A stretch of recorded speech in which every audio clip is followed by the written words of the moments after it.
Hello दोस्तों, आपका PMA गुरुजी channel पर स्वागत है। आज जिस टॉपिक पे हम बात करने वाले हैं वो है कि हमारी एग्ज़ाम प्रिपरेशन लास्ट 30 डे में किस तरह से होनी चाहिए और हमें क्या क्या करना चाहिए, और कुछ साइकोलॉजिकल फैक्ट्स जानेंगे क्योंकि जेई का एग्ज़ाम 1 महीने के अंदर मतलब 24 जनवरी से स्टार्ट हो रही है। तो इसके रिगार्डिंग हम बात आज करेंगे कि हमें प्रिपरेशन कैसे करनी चाहिए। तो आज आपके साथ हम दो महान हस्तियों का कोट्स साझा करना चाहेंगे, एक महेंद्र धोनी और दूसरा ब्रूस ली। तो महेंद्र धोनी का एक कोट्स है यंगस्टर अबाउट यंगस्टर के रिगार्डिंग।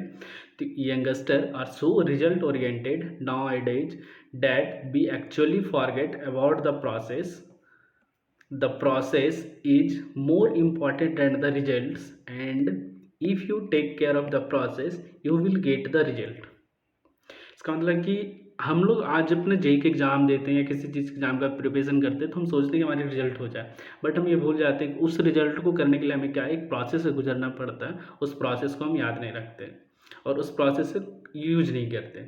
और दूसरा कोट्स है ब्रूस ली का।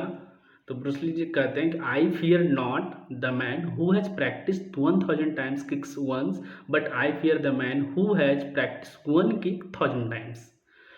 तो ये आज के बच्चों के लिए बहुत ज़्यादा एग्ज़ाम प्रिपरेशन के समय या किसी भी इस लाइफ के इस फेज में कि हम लोग क्या है कि एक एग्ज़ाम जैसे जैसे लास्ट आते हैं हम जैसे वैसे हमारे अंदर फियर बढ़ने लगता है।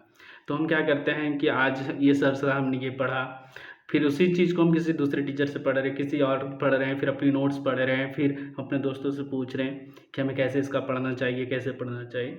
उसके जाए कि हमें अपने आप पर बिलीव करें और अपनी बिलीव पे विश्वास रखें, और हम एक टीचर से जिनसे पढ़ना चाह रहे हैं एक टीचर में ही फेथ रखें कि हाँ हम अगर इस टीचर के बस से पढ़ रहे हैं तो हम अपना रिजल्ट पा सकते हैं। तो सबसे पहले ज़रूरत होती है किसी भी एग्ज़ाम को सक्सेस होने के लिए, उसमें फेथ टीचर के ऊपर और खुद के अंदर बिलीव कि आई कैन डू। इस दो मेन चीज़ ये सबसे पहले मानते हैं, मेंटली स्ट्रांग होना चाहिए इन दो बातों से। उसके बाद अपनी प्रिपरेशन एग्जाम स्टार्ट करनी चाहिए।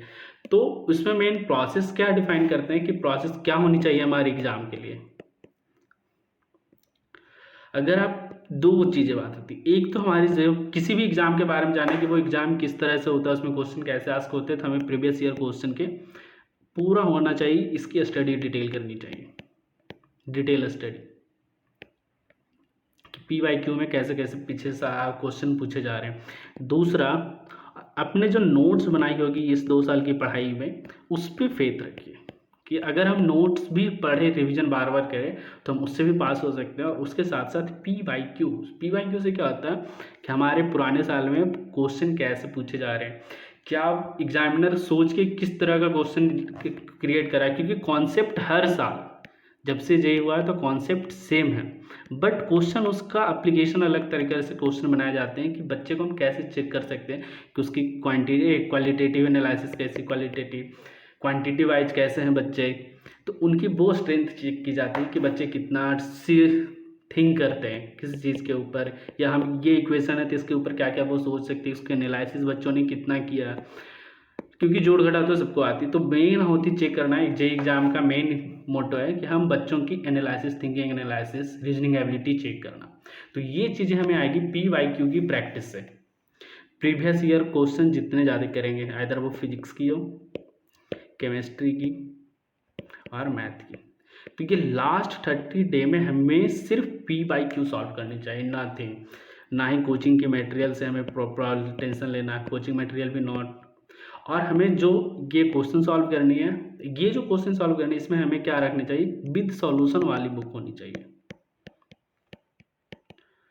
आप डेली PYQ सॉल्व करें, सॉल्व करने के बाद एक चेक करें 3 घंटे का आप बनाएं अपने कि हम एक सेट की प्रैक्टिस करते हैं। उस 3 घंटे में आप सॉल्व किए, मान लीजिए 75 क्वेश्चन है तो 75 में से हमसे हो गए 40 क्वेश्चन ही, 40 में से 5 गलत हो गए, 10 गलत हो गए, तो हम इस गलती को सही करना है।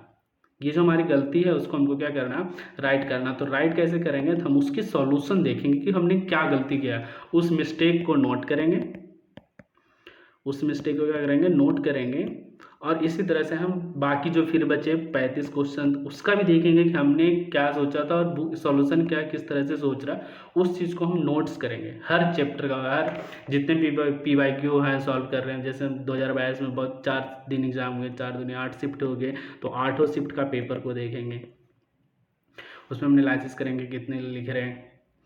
इस तरह से आप चीज़ों को एनालाइज करें, उसके बाद उसकी रूटीन बनाएं और डेली एक पेपर तो कम से कम सॉल्व करें। और उसमें जो हमें वीकनेस जब दिखाई दे रहा, जो वीकनेस है उस वीकनेस को हमको पहचानना, अपने स्ट्रॉन्ग पोजीशन को भी लिखना और स्ट्रॉन्ग को थोड़ा थोड़ा रिवीजन कर लेते हैं, बट ज़्यादा टाइम किस पे देना, अपने को वीकनेस वाली चीज़ों पे देना। अगर आप इस तरह से करेंगे तो आप आसानी से जेई का एग्ज़ाम पास कर लेंगे। तो सबसे पहले प्रोसेस में क्या ध्यान देना है कि अपने को एक पी वाई क्यू का बुक लेना, उसके डेली एक सेट बनाना, प्रैक्टिस करना, फिर उसके हमें रॉन्ग कितने हुए, राइट कितने हुए और हमने नो आंसर कितने दिए। तो राइट करने का मतलब कि उसकी कॉन्सेप्ट हमें अच्छे से आती है, लेकिन फिर भी इसकी जब जब रिवीजन करें 1 टाइम रिवीजन 2 डे 3 डे पे करें कि इस पोर्शन का रिवीजन करना है अपने को। रॉन्ग और नो आंसर इस दोनों की बुक से सॉल्यूशन देखें, सी सॉल्यूशन, फिर उसमें से नोट करें कि क्या हम चीज़ें नहीं कर पाए।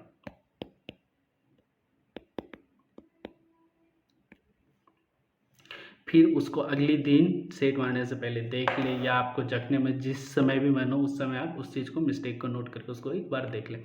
फिर डेली इसी तरह से आप अगर 24 तारीख तक 30 सेट भी कर लेते हो तो 30 सेट में आपकी टोटल कॉन्सेप्ट रिवाइज हो जाएगी।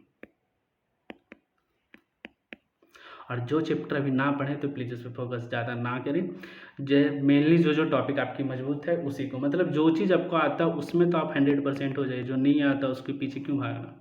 तो आप देखेंगे कि आपकी जो 10 से 12 दिन के बाद अगर इस तरह से करते हैं तो आपकी एक्यूरेसी भी से इंक्रीज कर जाएगी, आपकी कम टाइम में ज़्यादा बनाने की प्रैक्टिस हो जाएगी। इस तरह से अगर आप करते हैं तो आप जेई का एग्ज़ाम आसानी से क्लियर कर लीजिएगा, क्लियर हो जाएगा।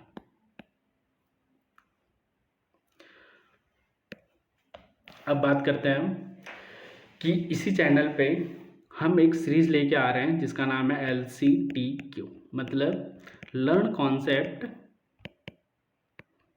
Through question, through question. इसमें जो क्वेश्चन होंगे वो हमारे कैसे होंगे, PYQ क्वेश्चन होंगे। हर कॉन्सेप्ट के मिनिमम 2 से 3 क्वेश्चन होंगे। ये क्वेश्चन करने के बाद हम उससे देखेंगे कि हमारी लर्निंग कॉन्सेप्ट क्या है, कौन सी कॉन्सेप्ट हम इससे सीख पा रहे हैं। इस चीज़ को हम डिराइव करेंगे और इसकी जो एक शॉर्ट नोट्स की तरह होगी, हम वो भी आपको वहाँ पर प्रोवाइड करेंगे लेक्चर के दौरान। तो आप इस चैनल, तो आपसे यही है कि आप इस चैनल को सब्सक्राइब कीजिए और अपने रिजल्ट की तरफ बढ़िए कि हाँ रिजल्ट आपकी पक्की होगी। इसको देखें, या तो फिर आप अपनी नोट्स पे ज़्यादा ध्यान दें कि आपने जो नोट्स बनाए हैं 2 साल के अंदर वो उसको रिवीजन बार बार करें, क्या प्रॉब्लम आ रही है उसके मार्क करें, एक मरते मार्क करें, क्या क्या समझ में नहीं आ रहा है उस तरह से मार्क करें तो आपका रिजल्ट पक्का होगा। Thank you for watching this video.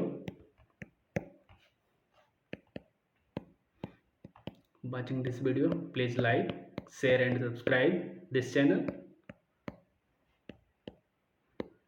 Subscribe. Thank you.